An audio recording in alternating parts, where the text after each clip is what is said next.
Howdy y'all, my name is Aaron Cavley. Welcome back to my channel and to the further adventures of Jinx the Cyberpunk.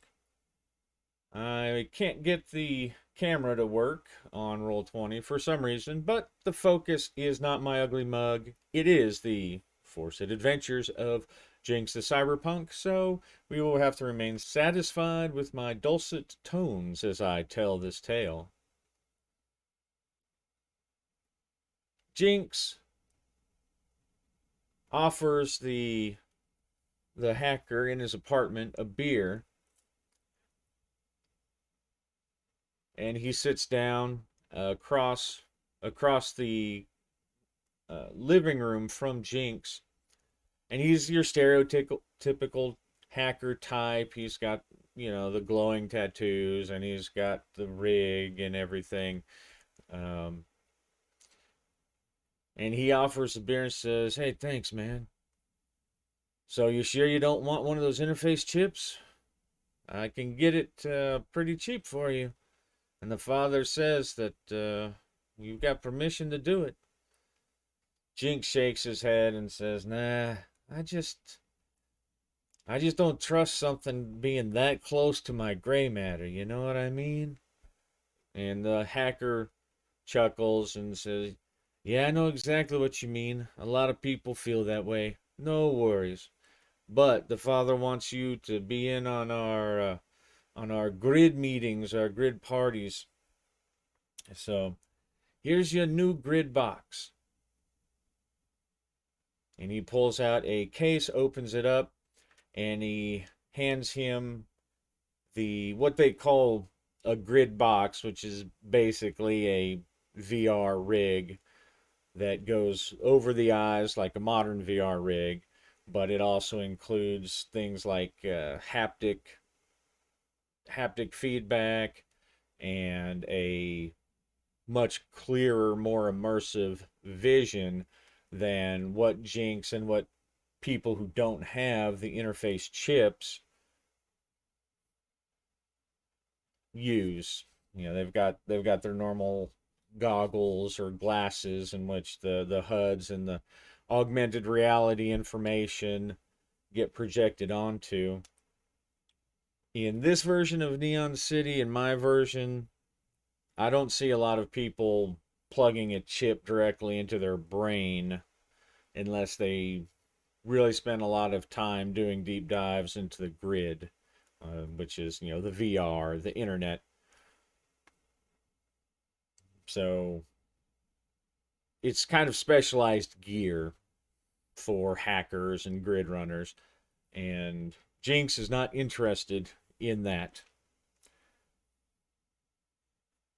The hackers got tattoos for being of cardinal vulture tattoos on his face and everything. And he opens the box. He shows pretty simple to use. I mean, Jinx does know how to use a grid box. Most people do. Jinx puts it on his head, waits for the vision to sync up, and he's like, "Wow, yeah, that's clear, man. This is a top-notch rig. Yeah, man, this is good stuff. It's not as good as the chip, though." And the hacker taps the area behind his right ear. "But you're right. I've seen some people get fried messing with some black ice. Anyway, you got any questions? You know how to use it? It's pretty much like what you know. It's just bigger, better, faster, right?"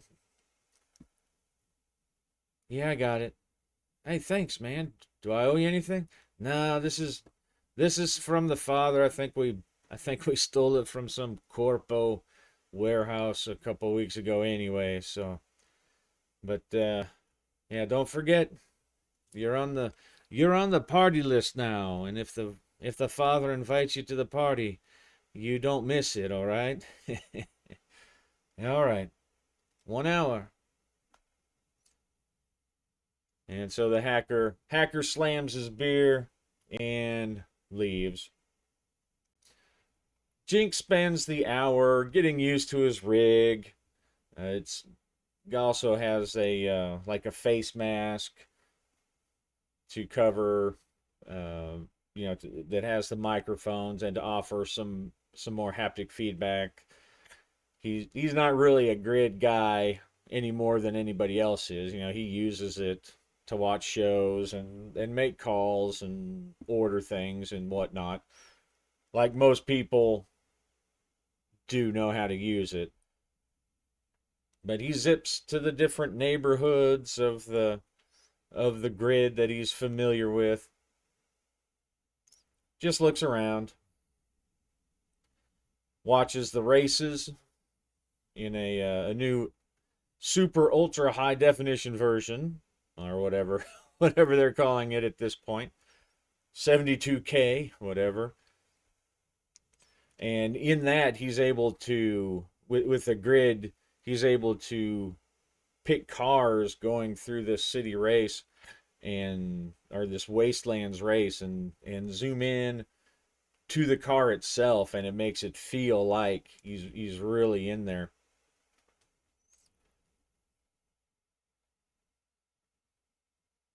So he drives around doing that, enjoys himself, screams with the crowd, and then the timer goes off, says, the reminder, time to join the party, Jinx.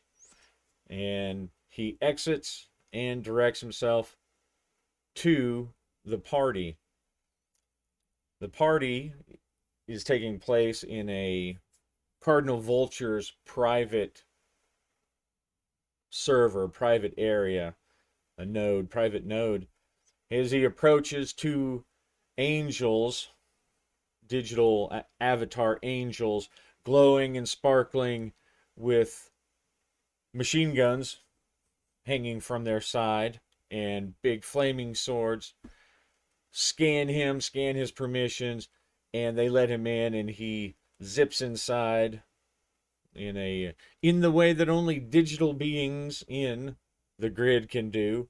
He flashes inside, and he's in what looks like a big cathedral, but stylized to look like a rave. It's got the flashing lights and the booming music, and he sees people that he recognizes all around. One of the rules of the father's parties is that he wants to know who he's dealing with, who he's talking to. So he doesn't allow any crazy avatars for the parties that he holds, the online, the grid social events that he throws. Although he does let some maybe some body thinning and cosmetic enhancements within, but nothing so odd or strange that he can't recognize. And Jinx walks around. He meets some. He talks to people that he works with. He sees Slab, who has not bothered or tried to cosmetically change anything about herself. She still looks just as strange, but he's used to her now and views her as a friend still. So um, he waves and goes to mingle on with some of the people he works with in the garage. Mingling goes on for about 20 minutes. He meets he comes across an older couple, and even in digital avatar land, he can tell that they are married or have been together for a long time. They just have that vibe to them. And he walks up and says, "Hi, my name's Jinx. I'm kind of new to the family. I don't think I've met you before." Their avatars are wrinkled. They're both white-haired, a man and a woman, and the man looks him up and says, "Hey, my name is Gear, and this is my lovely wife, Mouse." Gear and Mouse, huh? I might have heard of you guys. Well, probably. We've been around for a long time. There's not that many people that in this room. Uh, there since the beginning. It's a hard life, son. You guys must be kick ass if you're still around. Yeah, we kick ass. Mostly we just sit on them now, but uh, we're back from when you could have simple names like Gear and Mouse. So many iterations and generations now. Everyone's got to add numbers and funny characters to their avatar names. uh, well, it's good to meet you, Jinx. What are you up to? What's the father got you doing? Well, I'm working in Slab's crew right now. I mostly drive and I do some work on the cars. I'm pretty good at that. Oh, that's good. And Jinx looks around and he notices that most people have in their incorporated in their avatar some kind of Catholic-esque look, either a red or black robe or the collar, the preacher's collar that is very common. But these two, they don't have any of that. And so Jinx looks him up and down and says, you mind if I ask why you're not all dressed like a priest like everybody else? Thought we were all supposed to dress like priests and stuff. And Mouse, she laughs and she's like, yeah, yes, the priests and the fatherhood. You see, one thing back when this started, it wasn't the cardinal vultures, it was the cardinal vultures. It was all about being the vultures and carrion and picking the dead. The cardinal was about the cardinal directions because we came from everywhere. You mean so wasn't always some kind of church thing? Oh no, no, no, no, no. That's only from a couple generations past. Oh, Felix. Felix, he was a good guy. He was very smart and he knew how to do his job, but he he had some kind of religious experience or something, and he turned us from heathens into a righteous gang or something like that. He was the first one who insisted on the gang boss being called father and all this stuff. Uh, well, you roll with the punches, right? The same people, the same family. And she grabs Gear's hand and gives it a squeeze, and Gear nods. But I kind of like it. I like to see it. It's not really my thing though.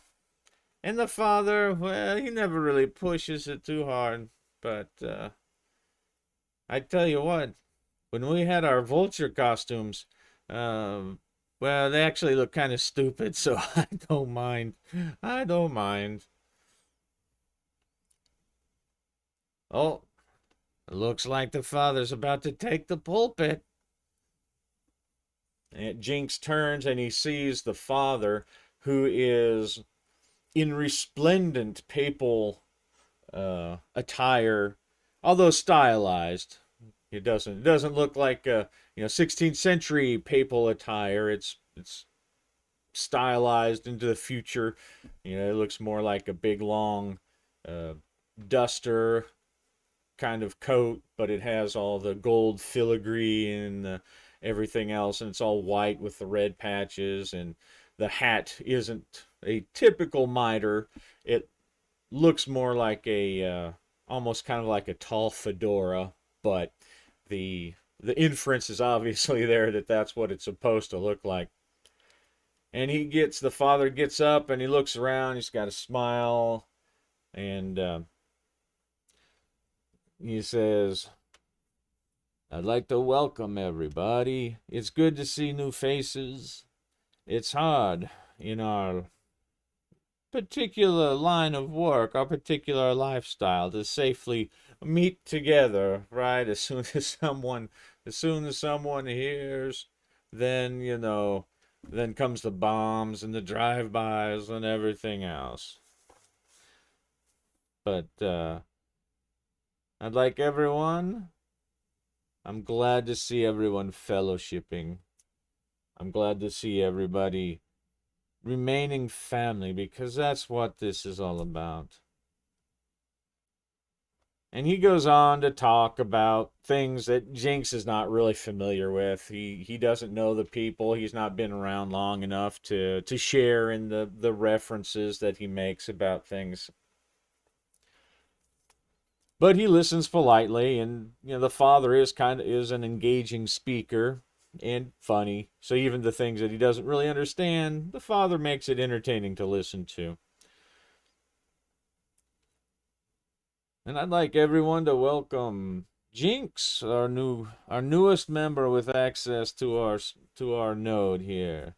And everyone turns towards Jinx, who finds himself with a big blinking green diamond over his head as he as he looks up, and everyone waves and hey Jinx, like a big chorus. He's done some really good work for the family. So if you see him, help him out. Take him under your wing. He has my approval. And as he's about to carry on, one of the digital angels goes flying through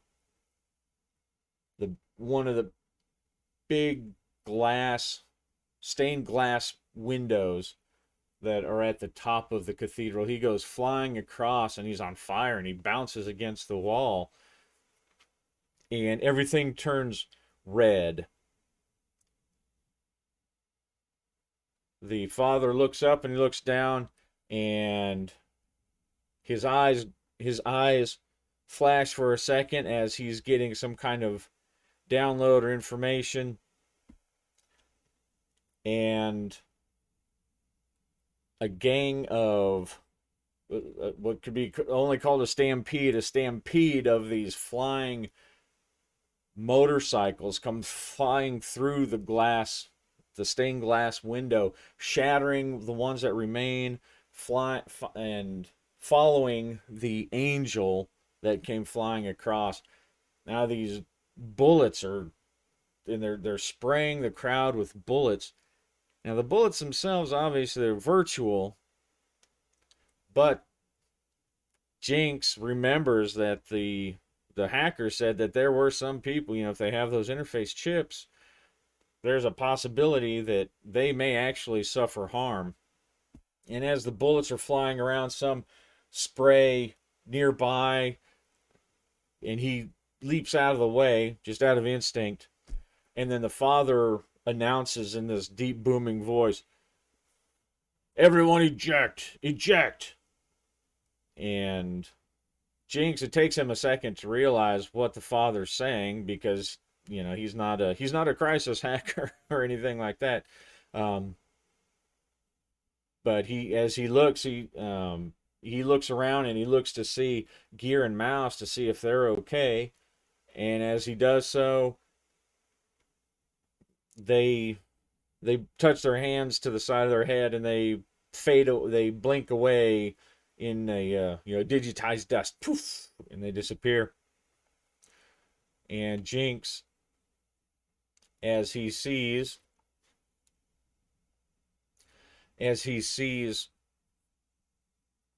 bullets coming towards him and two of these bikers racing towards him, they're still up above everyone's heads. People are now, he assumes, the hackers and whatnot are floating up, and they've changed their avatars into these, some are gruesome like giant mantises and mecha, and shots and things are flying across the cathedral, shattering windows, blowing up statues and icons, and smashing holes in the walls. One of the bikers riding towards him explodes in this digital, it turns into like digital fluff. And Jinx hits the eject button, and he snaps back into the real world, and he throws his grid box off and takes the mask off. and he looks around as he's trying to get his bearings. That's that second of coming out from immersion. He's very confusing. Takes the mind a second, but he realizes he doesn't have a second because there's bullets. He hears gunfire in the hall, in the hall just close to his door. So he whips out his pistol and makes ready. He steadies himself for a second. He takes some cover, levels his gun at the door, and he pauses. He's not sure if he should go out into the hallway or not, or if he should take cover. But that decision is made for him as as the door crashes in, and two bodies immediately fill the doorway, and a hail of bullets just flies through Jinx's apartment. His beer bottles shatter. Uh, you know, they ricochet off the walls. They blow holes in the walls, and so Jinx tries to get into cover immediately, and then he's going to try to fire back. But since they basically jumped him, we have him make a roll first, just to defend. Let's take let's refresh our memories of what his character sheet looks like.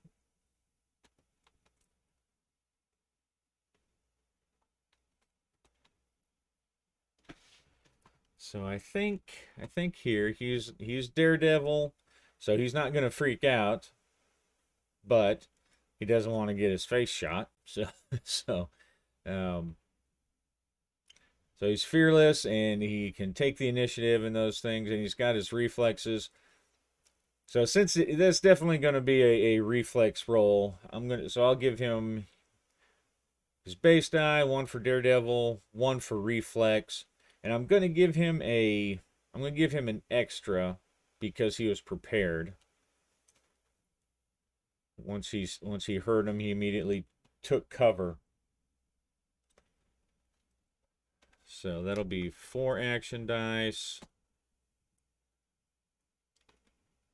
And they came in pretty hard though. They're blazing away full auto. They're definitely, whoever this is, he can't see them yet. He just sees the door shatter, and then immediately the flashes of the guns that are spraying bullets into his apartment. So I'm going to give 2 difficulty dice on that one as he tries to leap out of the way. Okay. All right, so he got a 5. They don't cancel out. So the bullets tear through most of his apartment. He watches in shock as this nice apartment that he spent so much time getting ready just crumbles into dust and flying debris, and he's like screaming, screaming at being shot at and screaming in rage. And he pops around and he's going to try to fire back at them.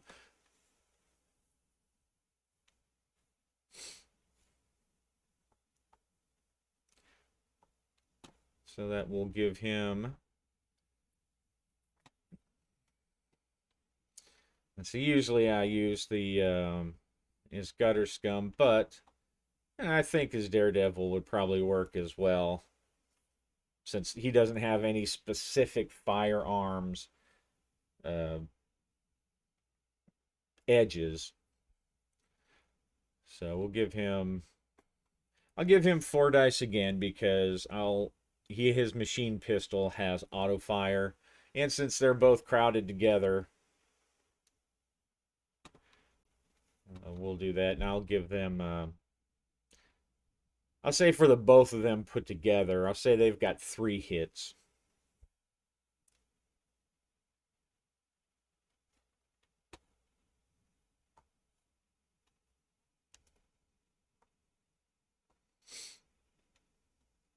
And for his shots, since he already evaded and he got good cover, I'm not, and they're not really taking cover. I'm going to go ahead and have a 0 danger dice for this round.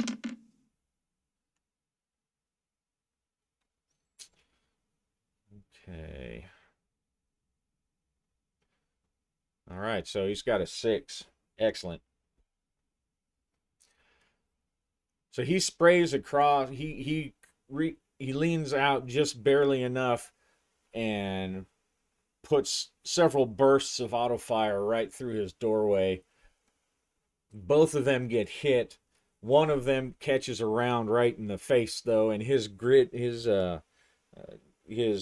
face plate, semi cybernetic face plate, cracks and shatters almost like some kind of ceramic doll, but blood sprays out from the hole and from the cracks, and he falls back, his gun blazing and putting holes up into the ceiling. And this forces the other guy to leap back and try to take cover. Jinx is going to follow that up and basically just try to walk his rounds, uh, trying to shoot that guy again through the wall even.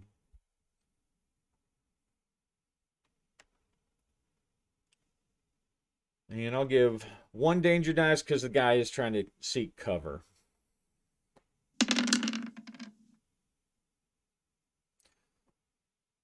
All right, so he does get 1 success. Oh, no, he doesn't, because the danger die cancels out.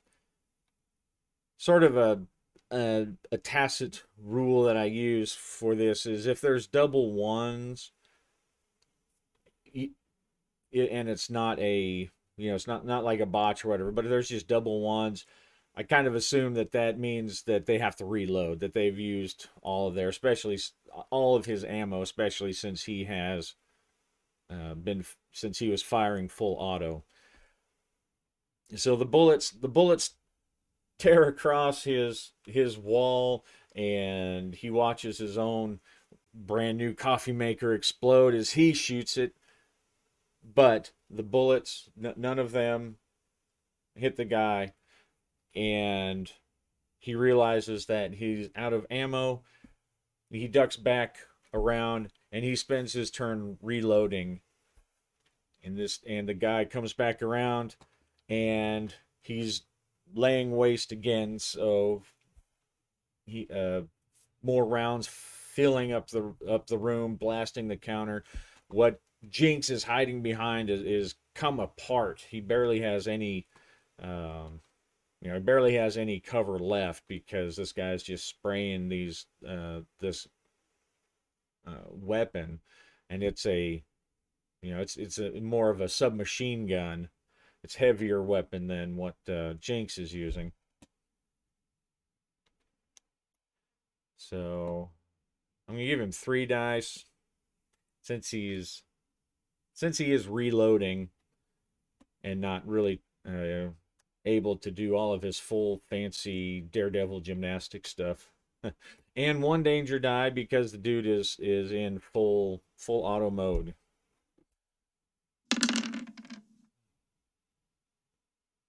Okay, nice. So Jinx, remaining calm and cool, slaps the magazine into his pistol, waits for the incoming fire to pause for a second, or at least not be directly in where he's at. As the other guy's still spraying everywhere, and he leans back out, and he got a 6 and double 5, so that's a pretty good success. So he's able to snatch back out, and he's gonna, instead of going full auto this time, he's going to pause and take not pause, but he's going to take an instant to quickly aim and squeeze off 2 or 3 rounds, 2 or 3 more controlled rounds. So no auto fire bonus. And no danger dice this time.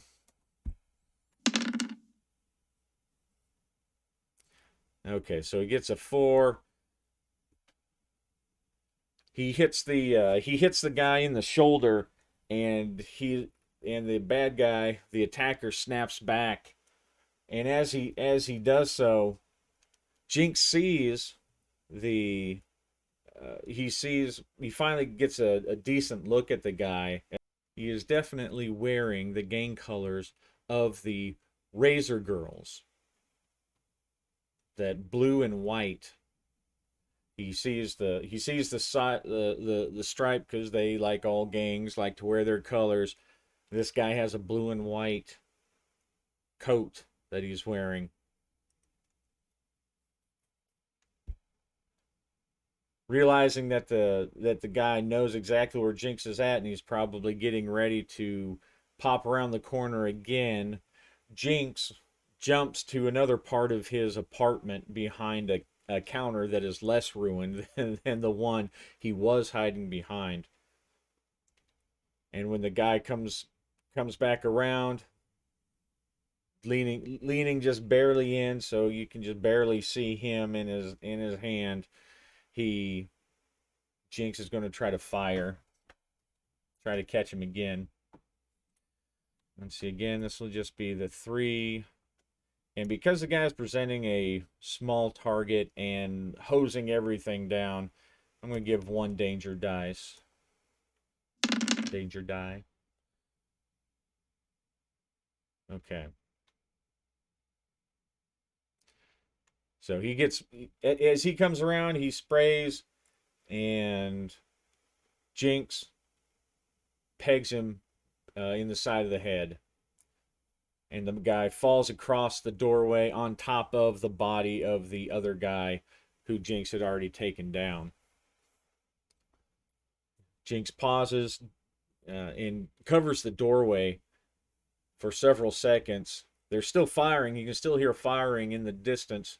Not like the distance, but not like at him, not right outside his door. And so he scrambles forward, and he looks. He wants to. He's got his bulletproof jacket hanging nearby, and he's going to pause. He's going to pause just long enough to he puts one hand through the jacket while still covering the door, and then he switches his gun over and puts the other hand through, closes it real quick, and leans out to see what's going on. And he sees that there are 2 more down the hallway firing into Fidget's apartment. And so he steadies himself,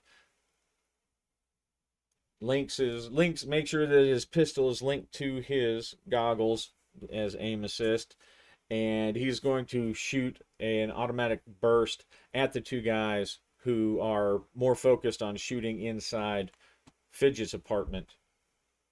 Since they're still out in the hallway, hopefully that means Fidget is holding his own. And again, I'll give the group of them, the 2 of them, the pair, a 3 hits.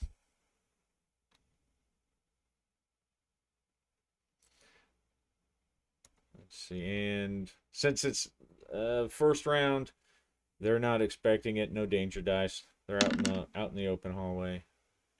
All right, got a 6. So Jinx lines up, and he puts 3 or 4 rounds of the burst up and down the side of one of them, hitting him in the neck, and he falls back, he slumps forward, and the rest of the rounds hit the guy next to him. Although it seems that his own armored jacket at least absorbs some of it, and he looks kind of cyberjacked, so he probably has some kind of dermal armor. And he pauses for a second as he looks down. Let's see. I'm gonna roll 1 die 6. to see how well Fidget is doing. He may be dead already and they don't know it, or maybe he's not quite as goofy when it comes to the crisis as he seems. All right, so he's holding his own. He's not. He's basically is hiding and shooting back, and some bullets come from within and hit the doorway where this guy is standing, and he leaps back to get cover from Fidget or whoever's shooting back at him from Fidget's um, apartment to focus on Jinx because he's in the open to Jinx. He has no cover from Jinx's angle of attack unless he jumps either into the doorway, which will expose him to someone he knows is already there. So he jumps back and he just starts shooting back at Jinx. Jinx, of course, he has cover because he's leaning out from his doorway. And of course, it's not like super great cover. It's more like concealment. You know, these buildings are not really designed to stop bullets as such. But every little bit helps. So I'll give Jinx 3.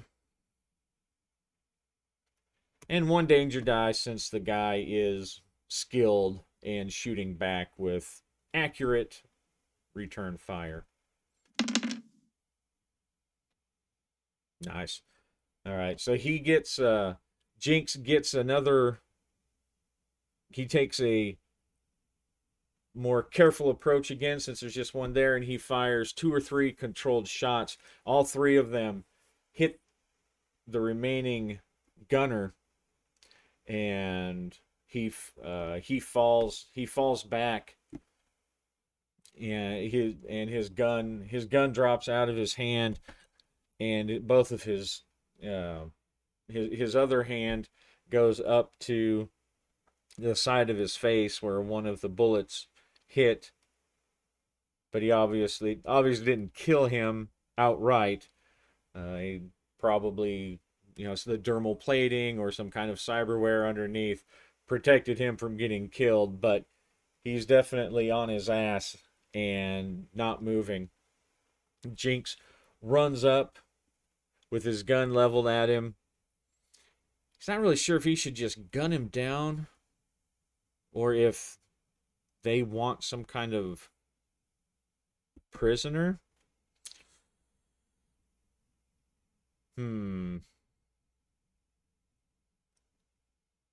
Well,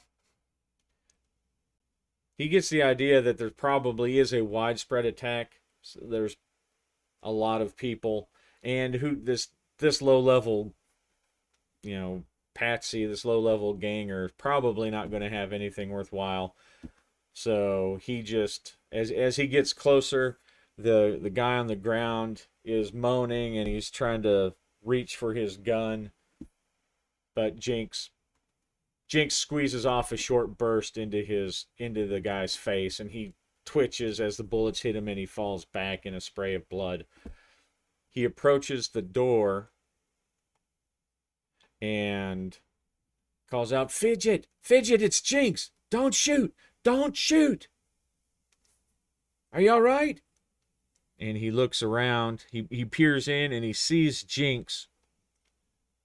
And Jinx is behind, or Fidget. Ugh, all these crazy names I came up with are killing me. Fidget is behind cover, kind of like Jinx was, through his ruined, bullet-strewn, bullet-riddled apartment. And even though he was holding his own, he might be wounded. All right, so I'm gonna roll a die 6, and the higher the roll, the worse shape Jinx is in. Okay, so he's good. He's not even hit at all. Yeah, my man, can you believe that shit? Did you get them? Did you get them? Man, I think they're attacking everybody. I think they're getting everybody. I think you're right. And he jumps in, he looks and makes sure that Fidget's okay. Um,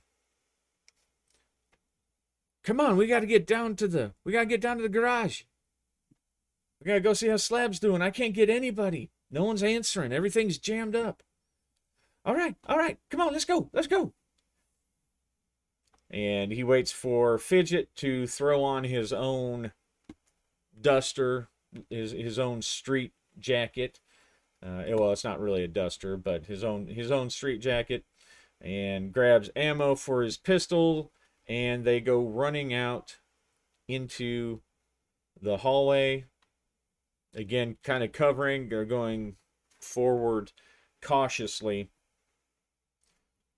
They run down. Let's see. Anybody else waiting for them?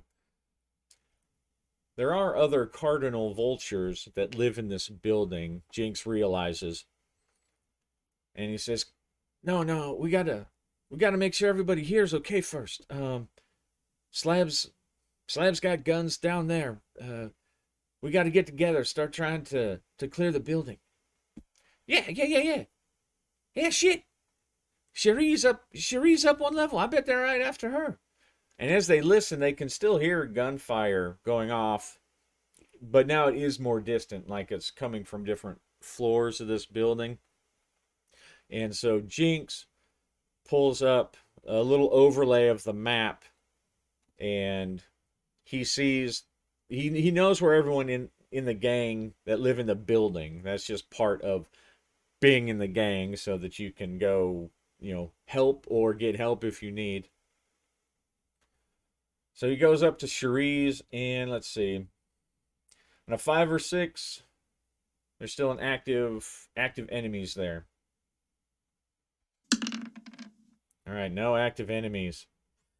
Let's see. Does that mean that Cherie is hurt, or that they've come and gone? Let's see. On a 5 or 6, they've come and gone, done their work. So they run down the hallway. They look in, and they see that Cherie, who is a middle-aged woman who did some of the hacking work for the Cardinal Vultures, he did not know her well, but they lived in proximity, and so they would talk every now and then. But she's on the floor, splayed out, just filled with bullets. Her apartment has been shot up, but there's nothing to do. Oh man, Cherie! Oh, take my oh man, oh, Cherie! Those motherfuckers! We gonna kill them! We gotta kill them all! We gotta kill them all, Jinx! We gotta kill them all! All right, come on! And he takes a final look, and it's like, in his head is like, shit. It's a gang warfare.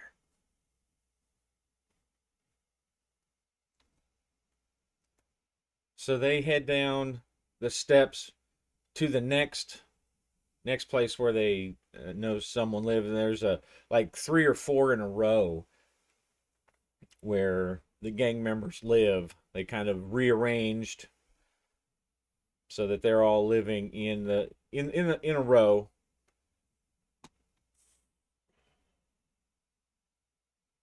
Is there an active shootout going there? Let's say 4, 5, or 6. All right, so 4, 5, or 6. And how well are our guys holding up? Our guys being the Cardinal Vultures, of course. The higher the better for our guys. Okay, so they're doing all right. As Jinx and Fidget come down the steps, get on the landing, and peer out through the door from the landing.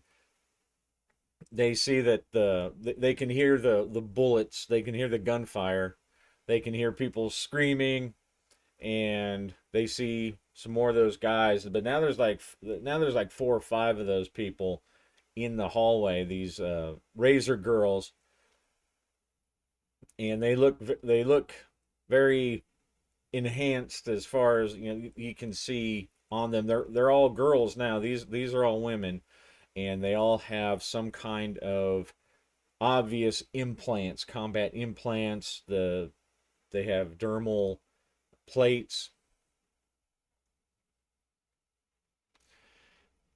He turns to Jinx, or he turns to Fidget. Darn names. Jinx turns to Fidget and says, "Are you ready?" Yeah, man. Yeah, man. Come on, let's go. Let's get the motherfuckers. They killed Cherie. They killed Cherie, man. All right, all right. Focus. On the count of three. 1, 2, and they both lean out. Fidget pulls the door open. They both lean out, and they just spray auto fire down the hallway. All right, so I've switched over the map there real quick. And in order to, instead of making a NPC for every person involved, I'm going to pare it down to what our guys have to fight into two groups of these Razor Girls. Even though there's more than that, they are tied up with gunfights, dealing with the other people in the apartments and whatnot. So I'm just going to narratively reduce it to these two. And when he gets issues, or when he gets roles that maybe aren't the best, like the weak hits, the not full successes, then I'll probably count that as either hitting him or Fidget. So they pop out and they unload. They just hose down the whole hallway.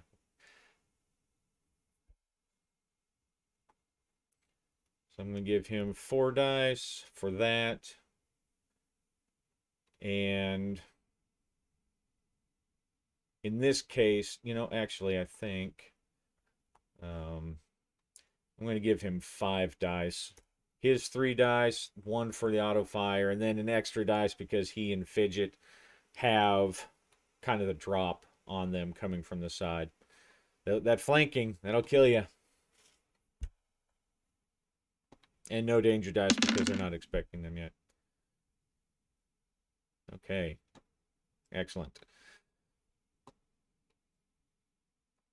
So I think since it's a drop and since we're hanging everything up, I'm going to apply 1 point of damage to each of the groups. They pop out and fire.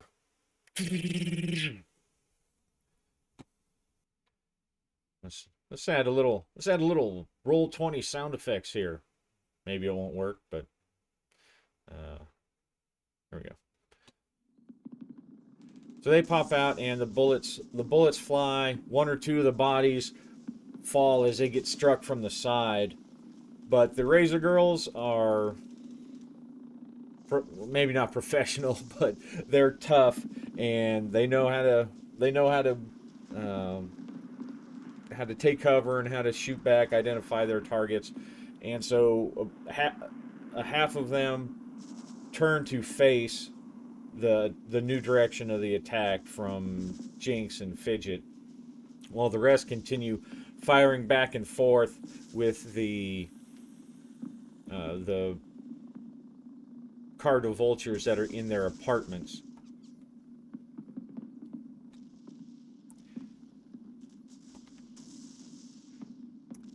So they're still out in the hallway. They're continuing to hose down. Oh my god! You killed Shuri! I'm gonna kill you, all you motherfuckers! And they are taking cover. They're trying to take cover as best they can in the hallway. They're at least, they're crouching down, trying to make themselves less presentable. Well, at least the smart ones are. The dumb ones are standing up and just shooting back. But they are shooting back.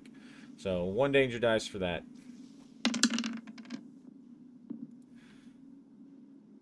Oof, no successes. All right. So no success. He gets Jinx gets hit, and Jinx and Fidget have duck back, kind of interrupting their assault. So they've kind of lost their initiative, lost their advantage.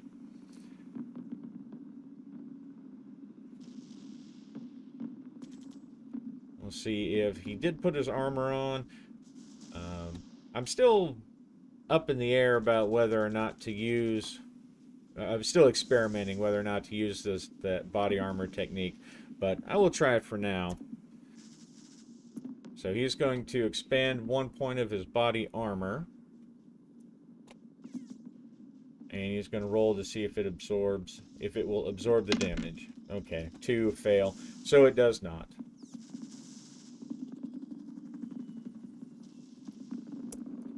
So Jinx gets hit. A bullet slams into his vest, and he can feel the punch, like someone kicked him in the chest. And he's driven back around the corner.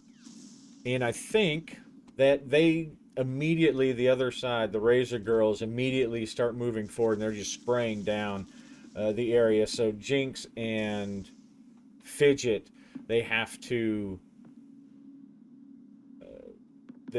duck out of the way. They have to find cover. They get down as the bullets are spraying now into the hallway.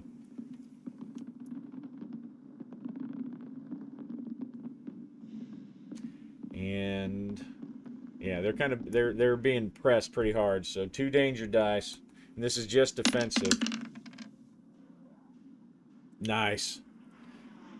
Whew, that was close. That was close. So the bullets are spraying, but the bullets mostly, even though they're blowing through some sections of the walls into the landing, into the stairwell, they all miss. They all miss. Jinx and Fidget stay low, and they scooch back and get cover, like kind of down the steps. Like they just pop up. They're just now like head and shoulders over the steps, and they're able to get a good shot. They're able to unload on the advancing force of Razor Girls.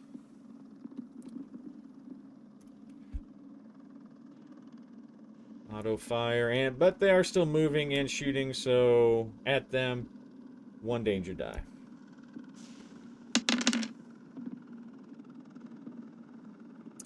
Excellent. Oh, whoops, that guy was supposed to have been hit already. So Fidget and Jinx fire back. The whole doorway leading into the stairwell is basically collapsing under this exchange of fire. And another one of the Razor Girls gets hit, and she clutches her stomach and falls over. Ooh. And Jinx and Fidget carry on.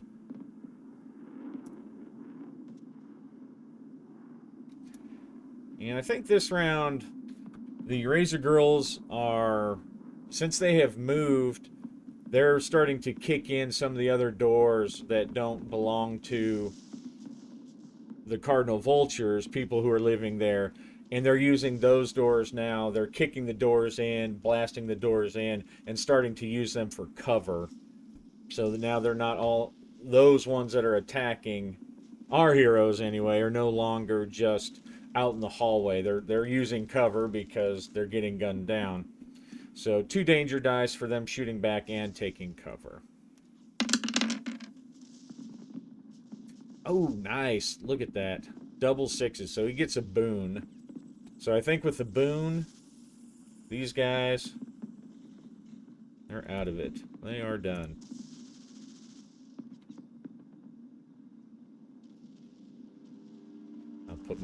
I'll put this X here. Oh, it does cover the whole thing. Okay, great. I was afraid it was going to be like a little tiny red X you couldn't see. So one lady, she kicks in the door, and the boon will be that it's not even a gangster, but she kicks in the door, and some very angry Neon City resident puts a shotgun in her face and spreads her brains across the hallway. And the Razor Girl that was next to her pauses, and Jinx fills her full of lead, and she collapses into a heap on the ground. So that's our boon. Very good.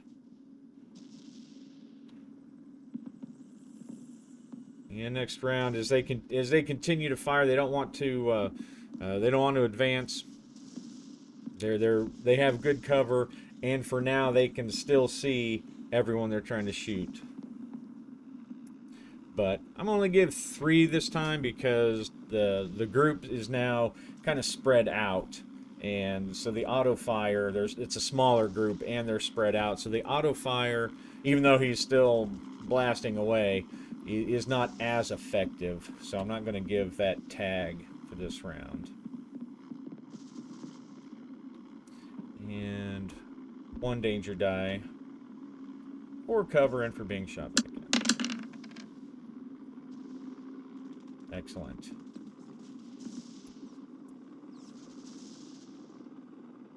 All right, so things are definitely since Jinx and Fidget have been able to come up on the Razor Girl's flanks, this attack has stalled and it's not going well. I'm going to say on a 4, 5, or 6, the Razor Girls are going to start falling back.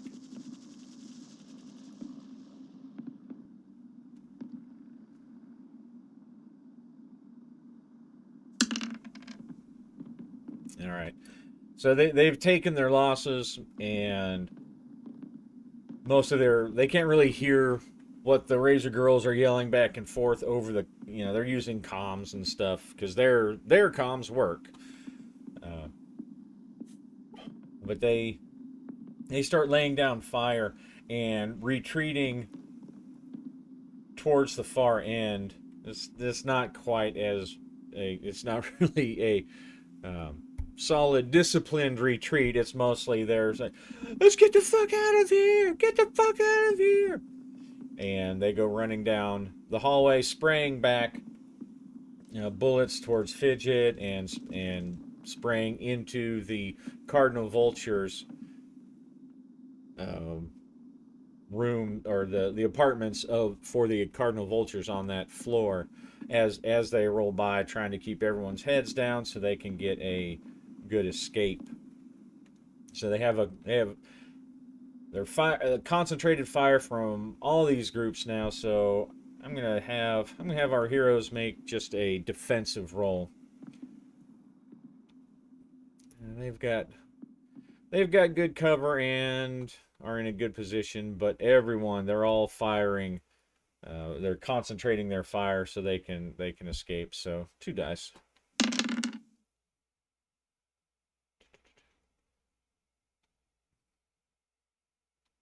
All right. So they got a success. I'm gonna say 5 is good enough. Someone inside one of the rooms screams and as they get hit, but Fidget and Jinx are managed to stay out of the way. And as I'm going to give them one more roll against this last group here as they bust through as the Razor Girls bust through into the landing on the other side of this hallway. Or actually, it's probably they just go around a corner. Being it's a big building, there's lots of rooms and stuff. They they've got to go around the corner out of sight and then try to rush to their extraction point.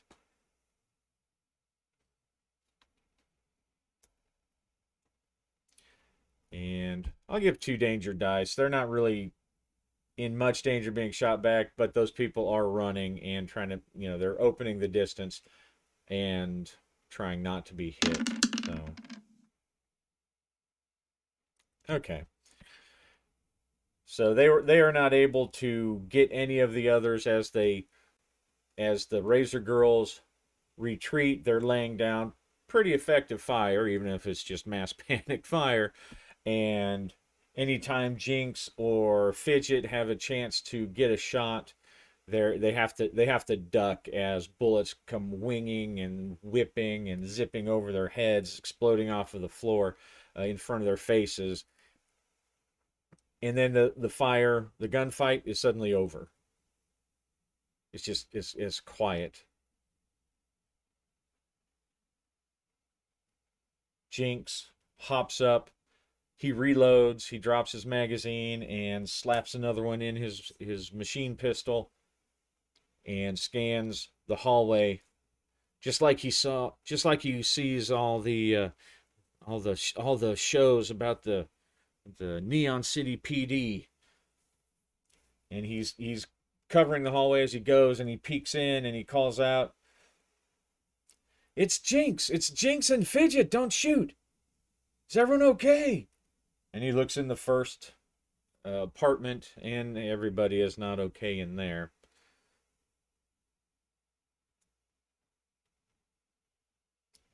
And as they are exploring, as they're investigating and looking to see if there's anything they can do for the people here, they know that there are other rooms, other people living in the building. But with a crackle, the communication system in his goggles, in his headset, pops back in, and it is the net, the Cardinal Vulture net is now reestablished. And so there's a lot of confused voices talking, and he can't even really understand or decide who is talking. But the message is that things have comms are restored, and it looks like the Razor Girls are breaking off the attack. Apparently, this attack was in a bunch of different.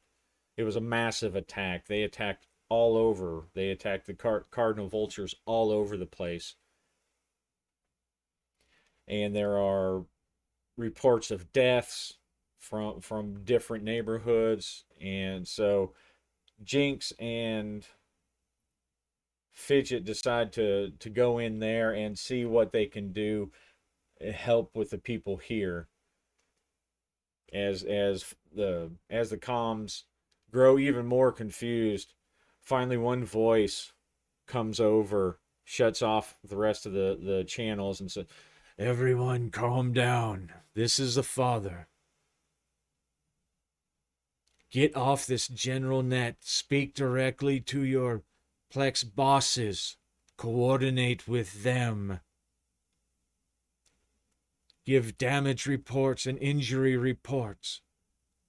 Make sure that they are gone, that the Razor Girls have actually stopped operations in your area.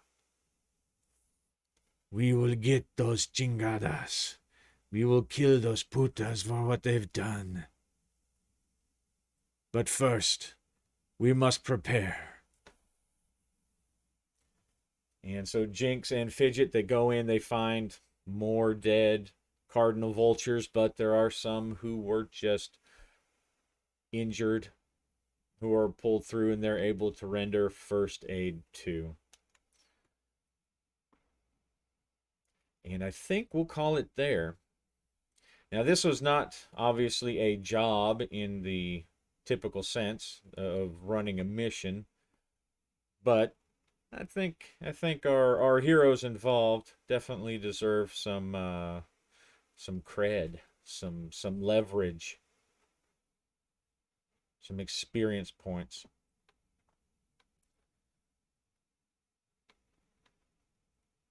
Let's see. So he survived the job, so he's going to get 1 experience point for that. And he didn't get a botch, but so nothing there. Came close, but did not. So as we gain the experience points, yeah, I think just one for Jinx.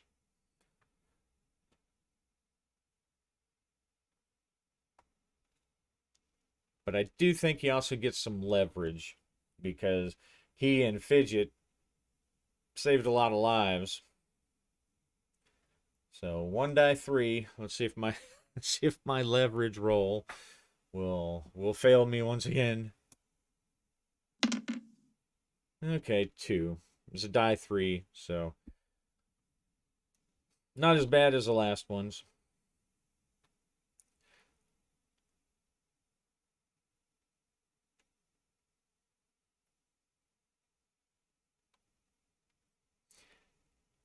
I think I'm going to apply both of those towards his drive. Because he's going to use his experience as he gets ready. Um, no, I think he'll use one for drive and one for another experience point. Because now, even though he's part of the gang, seeing this just brutal murder of people that he knows really pushes his motivation that that he wants to get.